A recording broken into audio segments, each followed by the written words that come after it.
है या कोई अनुष्ठान होता है या मैया का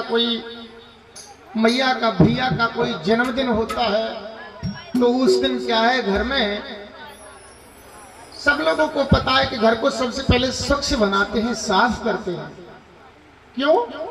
क्योंकि देवताओं की शक्ति, पितरों की शक्ति, इष्ट देवताओं की शक्ति हमारे घर में आएगी और हमारे ऊपर वर्षा की बौछार करेगी।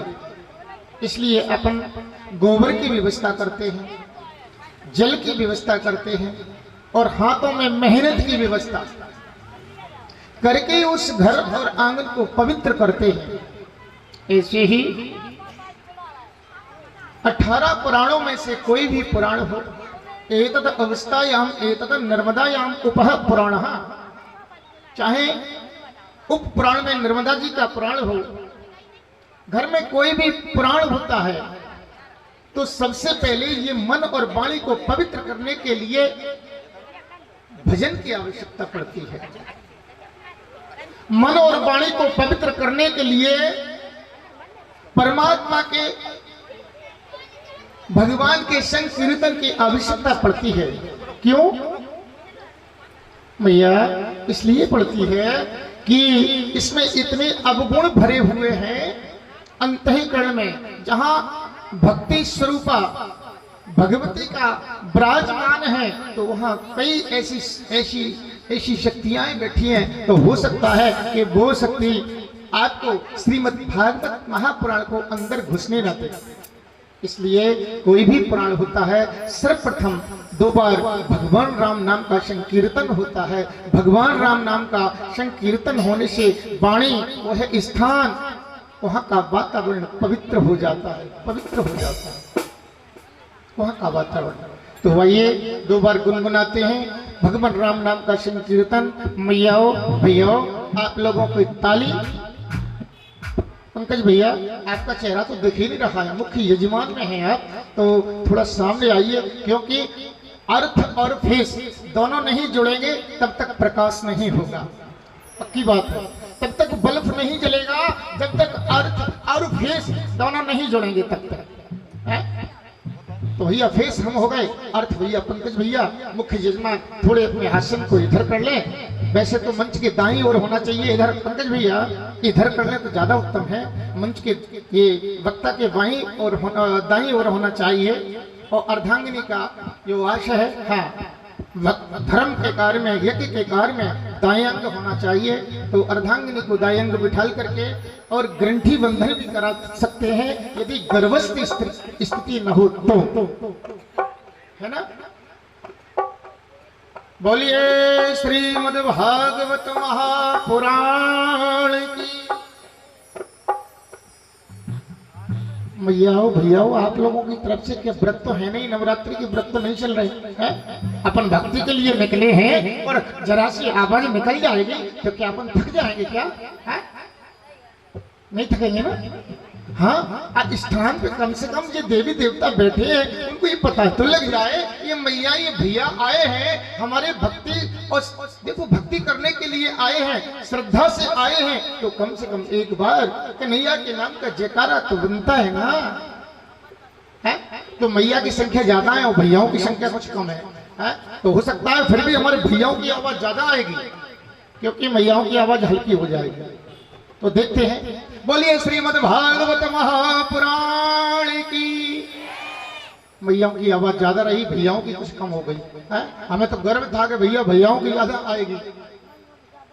ये कोई बात नहीं, तो भक्ति का विनोद है, आनंद की लहर है। इसमें अपन 7 दिन डूबेंगे, 7 दिन इसमें गोटे लगाएंगे। इस वाणी से अच्छे शब्द निकल जाए तो उनको गांठ बांध लेना, और यदि कोई शब्द ऐसा खराब निकल जाए तो मंच पे पटक के और भाग जाना, कोई बात नहीं। और अच्छे शब्द हो तो आप उसमें गांठ लगा लेना कि व्यास गादी से हमको बहुत अच्छा शब्द मिला। इस शब्द को हमारे जीवन में एक सूत्र बना करके हमारे जीवन में ये शब्द काम देगा, काम देगा, काम देगा। आइए गुनगुनाते हैं।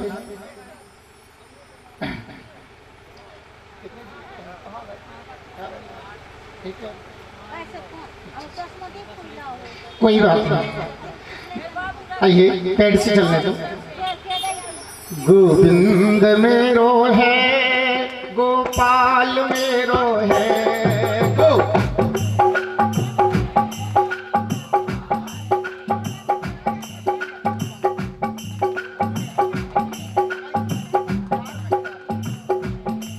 कार में हमारी में हारमोनियम रखी है पीछे साइड में, चाबी होगी तकलू पे, तो हारमोनियम दिखाई है।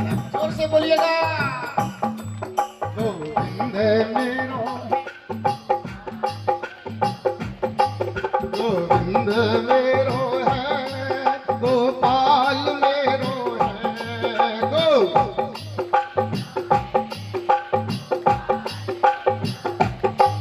कृपा के गोविंद मेरो है, गोपाल मेरो है।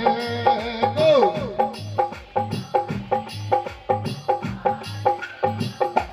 भैया काल बेला है। गो इतना बेला है। गोविंद नाम काल बेला है। गो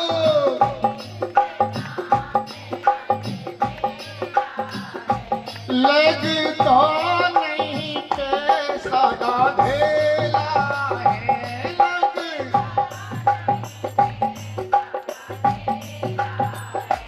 लगता नहीं पैसा या ढेला है। भैया गोविंद नाम में इतना पैसा लगेला है। गो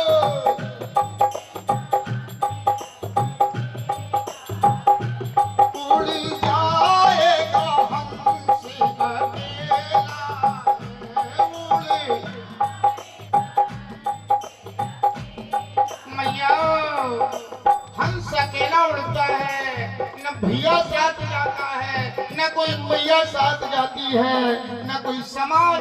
वो कहाँ है हमारे दादाजी, वो कहाँ है हमारे भैया, वो कहाँ है हमारी मैया।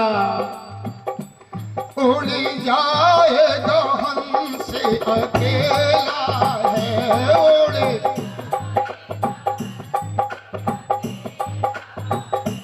उड़ जाएगा हमसे अकेला है।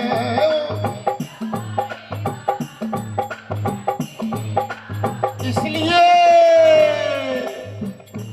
गोविंद मेरो है, गोपाल मेरो है। गोविंद गोविंद मेरो है, गोपाल मेरो है। गोविंद मेरो, गोविंद मेरो है, गोपाल मेरो है। गोविंद मेरो है, गोपाल मेरो है। गोविंद मेरो है, गोपाल मेरो है। गोविंद मेरो। बोलिए वृंदावन मैया की, शिव शंकर भोले भूत भावन भगवान की। आइए अब अपन श्रीमद् भागवत महापुराण के प्रथम स्कंद के सबसे पहले महत्तम, किसी भी पुराण का महत्तम होता है। महत्तम, महत्तम का मतलब क्या होता है? कोई भी चीज का महत्व क्या है। महत्व, जैसे आपके घर में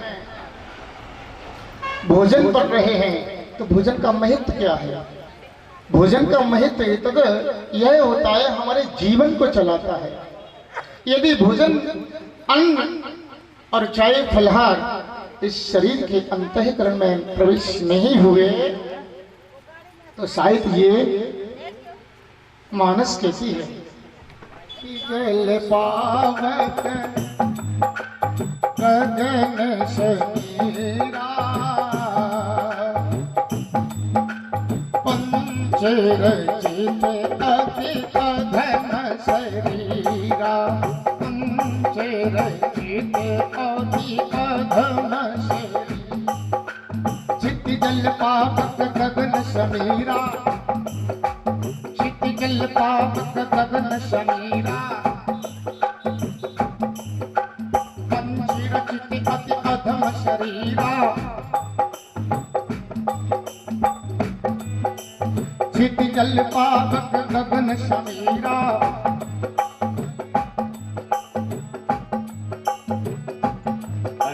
क्षिति जल पावक गगन समीरा, पंच रचित अति